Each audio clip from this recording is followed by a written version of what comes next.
बंदौ गुरुपदकंज कृपा सिंधु नररूप हरि महामोहतम पुंज जासु वचन रवि कर निकर।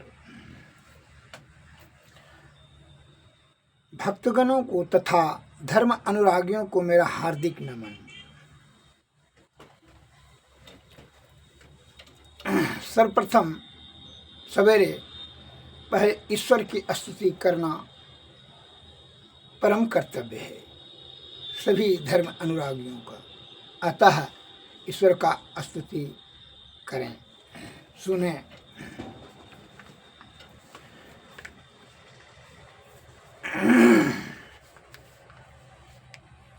सब क्षेत्र क्षर अपरा परा पर और अक्षर पारमी।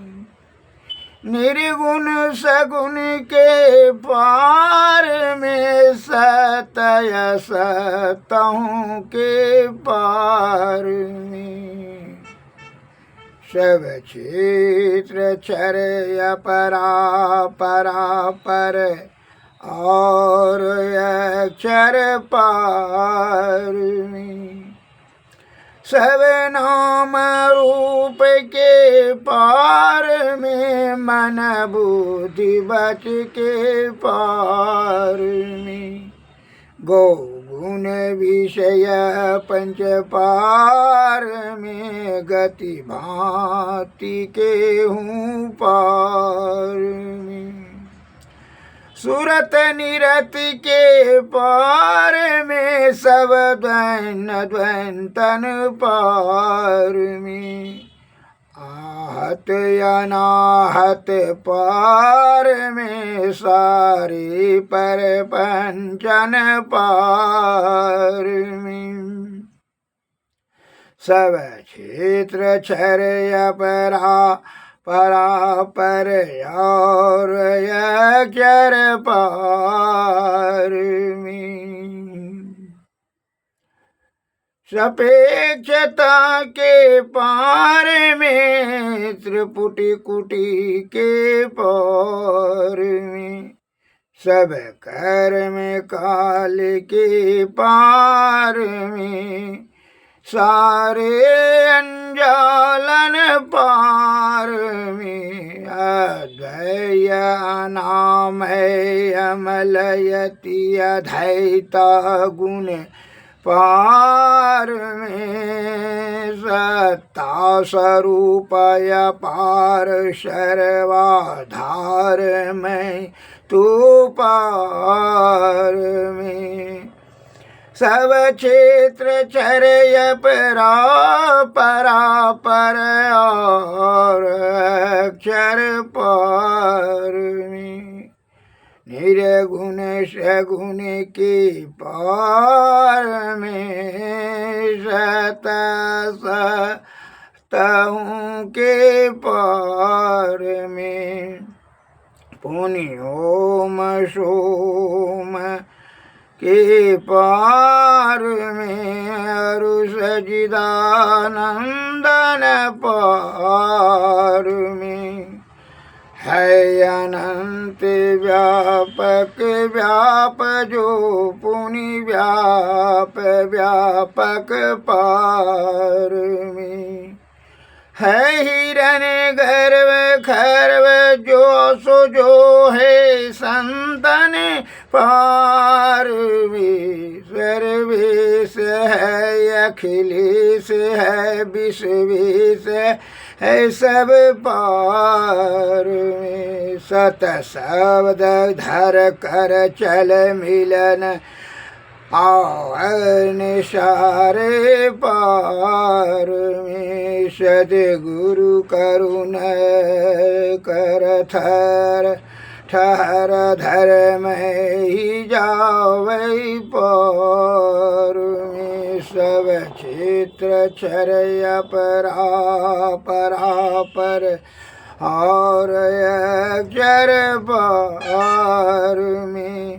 निर्गुण सगुण के पार में सता सतहु के पार में। गुरु सद्गुरुवे नमः, सद्गुरुवे नमः। यह ईश्वर स्तुति हुआ। ईश्वर जो है बता रहे हैं कि सभी सत्य और असत्य के पार में और परा जड़ और चेतन के भी पार में और अक्षर के पार में, अक्षर निरक्षर के पार में, निर्गुण सगुण के भी पार, निरागुण निराकार और सकार दोनों के पार में, सत्य और सत्य के भी पार में, सब नाम और रूप के पार में, मन और बुद्धि वच के पार में, गुण विषय गुण और विषय पंच पार में, पांच लोभ मोह मद अहंकार तृष्णा भय क्रोध ईर्षा रूप रंग शब्द स्पर्श ये सभी विषय के पार में, गति भांति के हूँ पार में, गति और भांति सब के पार में, सूरत निरत के पार में, सब द्वैन द्वैंतन पार में, आहत अनाहत पार में, सारे परपंचन परपंच के सब के पार में, सापेक्षता के पार में, त्रिपुट कुटी के भी पार में, सब कर्म और काल समय के पार में, सारे जंजालन सभी जो है यह माया के जाल से भी से पार में, अद्वय अनामय अमल अति अधैता गुण पार में, जो है सभी गुणों के पार में है, सत्ता स्वरूप अपार सर्वाधार, मैं तू मैं और तू के भी पार में है, पुनि ओम सोम के पार में और सजिदानंदन पार में है, ओम और सोम के भी पार में बता रहे हैं, सजिदानंदन के भी पार में है, अनंत व्यापक जो पार में है, अनंत के भी पार में और व्याप के पार में भी पार में ही पार में है, पुनि व्यापक पार में, विशाल से विशाल में पार में है, सूक्ष्म से सूक्ष्म से भी पार है हिरण्य गर्भ खर्व जो जासु जो है संतन पार में, अनहद नाश से भी पार में है, सर्वेश है अखिलेश है विश्वेश है, जो है सभी के पार में है, जो कि सत शब्द धर कर चल मिलन आवरण सभी आवरण के पार में है, और शब्दों के भी पार में, अक्षर निरक्षर के भी पार में, सदगुरु करण धर धर धर में ही जावे। हमारे गुरु महाराज के कह रहे हैं कि सभी के पार में वह परब्रह्म है, वहाँ निशब्द, ना शब्द में है ना निशब्द में है, उसके भी पार में है, अर्थात सभी के पार में। बताइए उनका अनंत आप जो है यह ज्ञान इंद्रियां से रूप रस गंध शब्द स्पर्श नाक कान मुंह जो है आँख ये सब से जो है जो ईश्वर प्राप्त करने का जो चेष्टा रखते हैं, ये कितनी आपकी जो है अल्पज्ञता है। अरे ईश्वर तो सभी पार में बताता है, ये जो है जीवात्मा ही ये सभी को जो है सदगुरु के कृपा से वह युक्ति जान सकते हैं परब्रह्म की प्राप्ति करने का। तो उन्होंने ही बताएंगे आपको कि अब जो है ईश्वर की तो स्तुति हो गया, अब जो है क्या करना चाहिए। अब हम लोगों को कुछ जो है संतों के प्रवचन पर ध्यान देना चाहिए। अर्थात मनुष्य मना जोड़ आयुष, मन की बड़ी प्रबलता है मनुष्य में, और मन जब आपके अधीन में जब हो जाता है, मन और अहंकार चार अंतःकरण मन बुद्धि चित्त और अहंकार, मन और अहंकार जो ये जो हमेशा पाप के रास्ते से विषय में ही वो धकेलेगा। अतः इससे कथनानुसार मन और अहंकार के अनुसार से आप अमल कोई भी कार्य न करें, चित्त और बुद्धि की जरूरत है। मन जो है मनमा तो पंछी भया उड़ के चला आकाश, अब फिर जब या ऊपर से गिरा ये माया के पास, जब ये ऊपर से गिरेगा यह माया के पास, और माया के नगरी में तो विषय का बाजार है, और विषय के बाजार में जब यह दलदल में धंस जाएगा तो क्या होगा, तब तो जीवात्मा को दुख सुख रोग शोक और संताप अनादिकाल से होते जा रहा और होगा। अतः हमारे गुरु महाराज कहते हैं सभी विषयों के ऊपर हो जाओ, यह आपको युक्ति बताएंगे। और यहाँ गफलत में आप फंस कर करके विषया आसक्त होकर करके यह मेरा है यह तेरा है, ना तुम किसी का हो ना तुम्हारा कोई है, ये सभी पाठ पुर्जा तो अलग अलग है, आँख है, नाक है, कान, सब आप देख रहे हैं, लेकिन चित्त और बुद्धि को देख रहे, मन और अहंकार को देख रहे हैं, अनुभव कर रहे हैं कि यह मन के अनुसार से हम काम कर रहे हैं। यह मन तो आपको जो है हमेशा पाप के रास्ते से चलाएगा और बुद्धि चित्त ही जो है आपको धर्म के रास्ते से चला करके भक्ति के मार्ग, सत्संग के मार्ग में चलाएगा।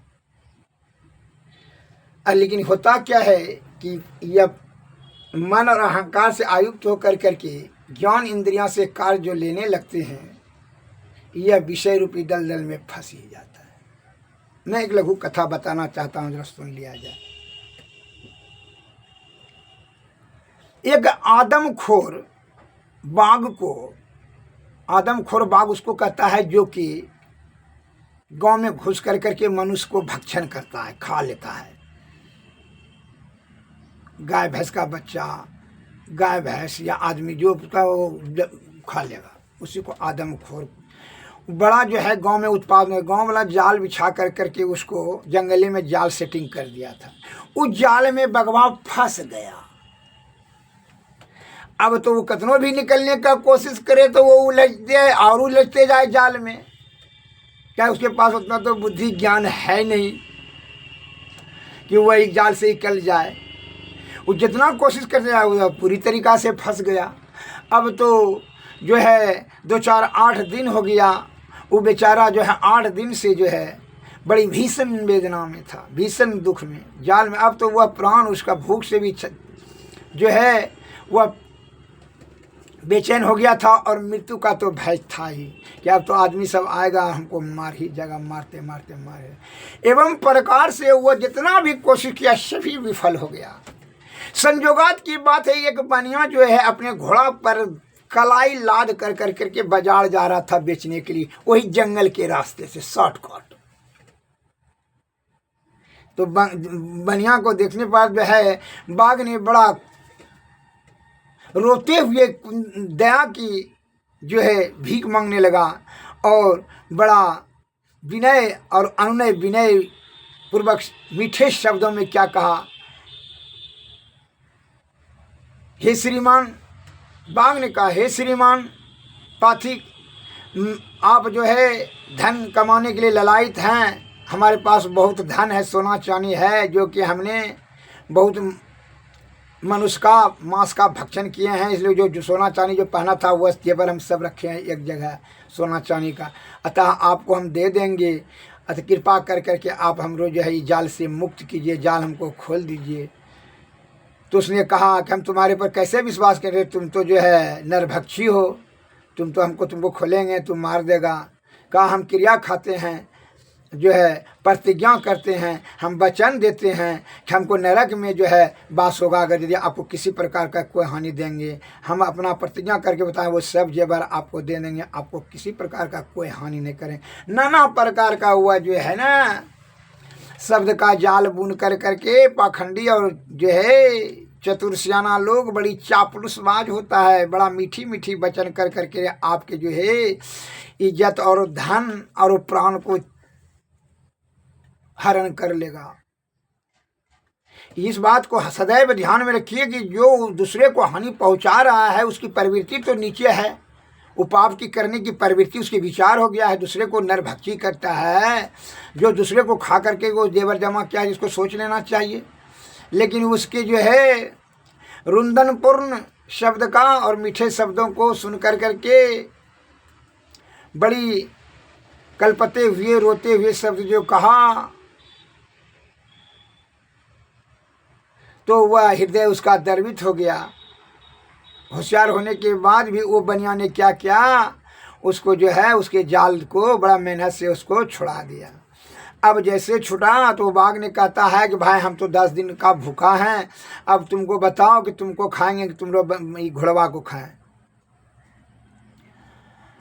और तो कलाई खोल करके ले जाओ जो घोड़वा को खाते हैं। तो कलाई खोल कलाई कर भलाए, कहा कि अब जो है भूख से मर जाएंगे, क्योंकि अरे तुमको तुरंत जाल से निकालें, तुम तुरंत प्रतिज्ञा क्या है, वचन दिया है, और तुम हमको तो है कहता है घोड़वा खाएंगे कि तुमको खाएंगे। तुम वचन से फिर रहा है, वचन झूठ सुमरा हो गया, तुमको नरक में भी जगह नहीं मिलेगा, तुमको बड़ी भयंकर पाप लगेगा। यह पाप से जो है आपका नाश हो जाएगा। इस प्रकार वचन तोड़ना उचित नहीं है। तुमने कसम खाया है, क्रिया खाया है, कहने न वो क्रिया प्रिया हम जो है ऐसे खाते रहते हैं, ऐसे होते रहता है।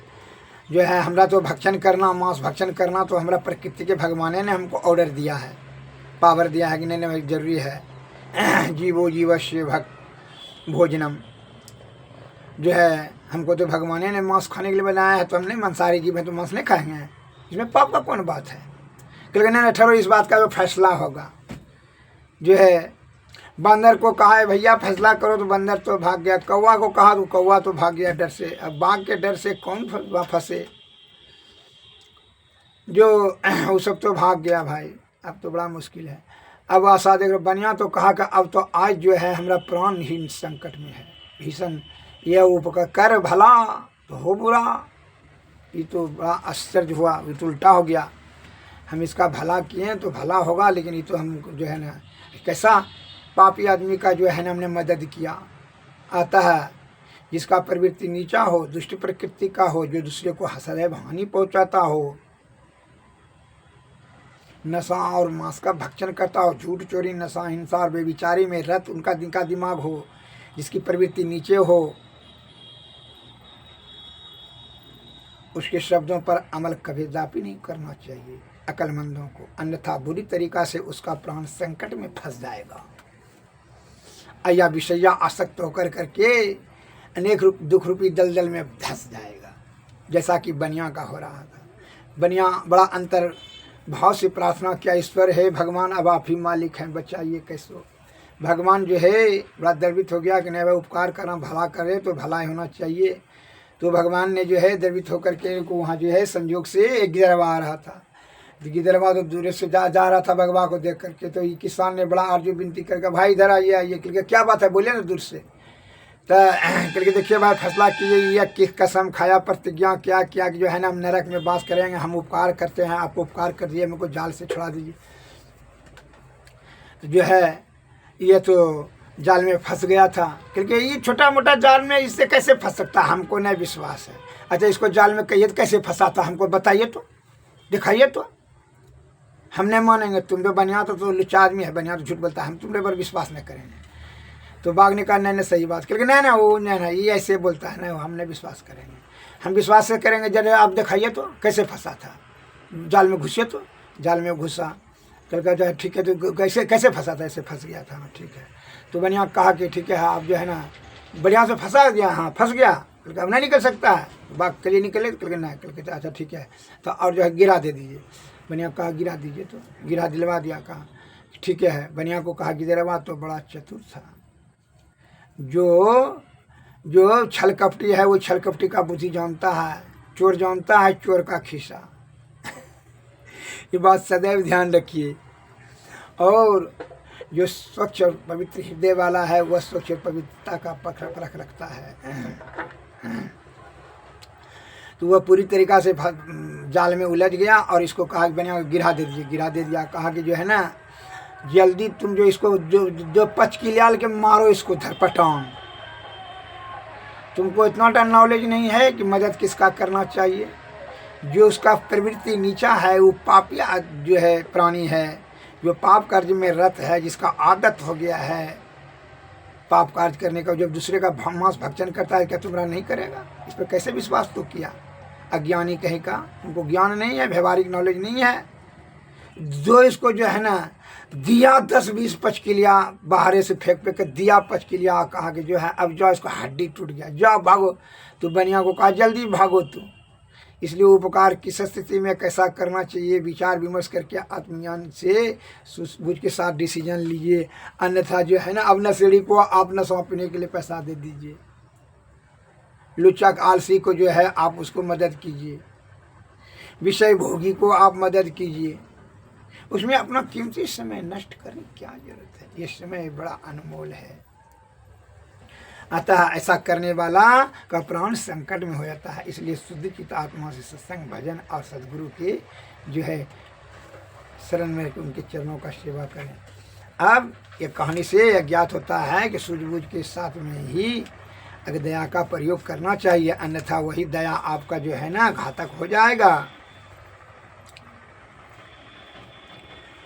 अब मैं आपको बता रहा हूँ ईश्वर की प्रातः काल स्तुति करके। सदगुरु ने प्रातः और शाम काल में जो है संत की स्तुति क्या होता है, कैसे होता है। उसने सब संतन की बड़ी बलिहारी, उनकी स्तुति कही विधि कीजिए। मोरी मति अति नीचय नाड़ी, शव संतन की बड़ी बलिहारी। दुख भंजन भव फंदन गंजन, ज्ञान ध्यान निधि जग उपकारी। बिंदु ध्यान विधि नाद ध्यान विधि, सरल सरल जग में परचारी। धन ऋषि संतन धन्य बुद्ध जी, शंकर रामानंद धन्य यगारी। धन है साहव संत कबीर जी, धनी नानक गुरु महिमा भारी। सब संतन की बड़ी बलिहारी। गोस्वामी श्री तुलसीदास जी, तुलसी साहवयति उपकारी। दादुर सुंदर सुर सुपचरवी, जग जीवन पल तू है हारी। सतगुरु देवी आरुज भय हैं, होंगे सब चरणन सिरधारी। भजत हमें ही धन्य धन्य कही, गए संत पद आशा सारी। सब संतन की बड़ी बलिहारी, उनकी स्तुति कहीं विधि कीजिए। मोरी मति अति नीचय नाड़ी। सद्गुरुवे नमः। यह तन कर फल विषय अनुभाई, स्वर्ग में अल्प अल्प दुखदाई। हे भाई, स्वर्ग का भी सुख मिले तो उसको भी परित्याग कर कर करके सदगुरु के शरण में जा करके सत्संग भजन करके परब्रह्म की प्राप्ति में अपना ध्यान केंद्रित करें। क्यों कि स्वर्ग का सुख जो है, जब आपका धर्म छिन्न हो जाएगा तो फिर आपको जो है 84 लाख योनि में चला जाना होगा। अतः अंत विहीन आनंद अर्थात परमानंद प्राप्ति करने के लिए जीवात्मा को परब्रह्म में मिलाने की युक्ति हमारे सद्गुरु महाराज ही आपको मार्गदर्शन करेंगे। उनकी कृपा से जब वह युक्ति जान लेंगे तो भक्ति से तब मुक्ति, मुक्ति से तब क्या होगा, फिर यह झंझट ही समाप्त हो जाएगा। 84 लाख योनि में परिभ्रमण करने का जो है झंझट समाप्त हो जाएगा, अर्थात निवृत्ति हो जाएगी। सद्गुरुवे नमः, सद्गुरुवे नमः। जय हिंद, जय भारत, नमस्कार।